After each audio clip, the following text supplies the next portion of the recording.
ایک جانب تو حکومتی ارکان اور دوسری جانب اپوزیشن ارکان نے بھی گفتگو کی۔ فواد چودھری نے کہا آئین رہے گا یا نہیں یہ فیصلہ سپریم کورٹ نے کرنا ہے۔ شیخ رشید نے کہا ججز کا اپنا معاملہ ہے، قوم کی ترجمانی کر رہا ہوں۔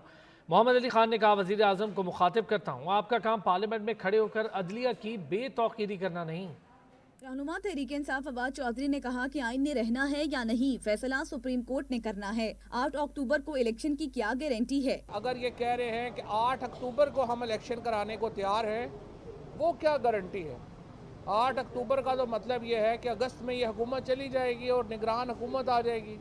3 مہینے میں کیا قیامت آ جائے گی پاکستان میں کہ ہماری معیشت بھی ٹھیک ہو جائے گی، ہماری سیکیورٹی سچویشن بھی ٹھیک ہو جائے گی۔ علی کا کہنا تھا کہ آئین کی عملداری میں سب کی عزت ہے، وزیر اعظم کا کام پارلیمنٹ میں کھڑے ہو کر عدلیہ کی بے توقیری کرنا نہیں، حق پر کھڑا ہونا گناہ بنا دیا گیا ہے۔ وزیر اعظم ایک شخص نہیں ہے، وزیر اعظم پارلیمنٹری ڈیموکریسی میں کابینہ اور کابینہ پوری عوام اور پاکستان اور پارلیمان کو ریپرزینٹ کرتی ہے۔ یہ شخصیات کی بات نہیں ہے، یہ کانسٹیٹیوشنل عہدوں کی اور اداروں کی اہمیت کی بات ہے۔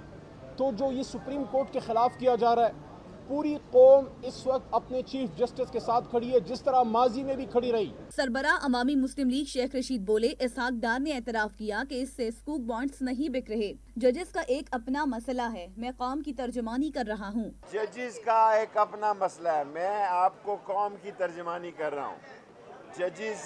ججز میں اختلاف رہے ہیں۔ اپوزیشن اراکین کا مزید کہنا تھا کہ ملک بری طرح ڈیفالٹ کر چکا ہے، ہمیں مل کر ہی اس صورتحال سے نکلنا ہوگا۔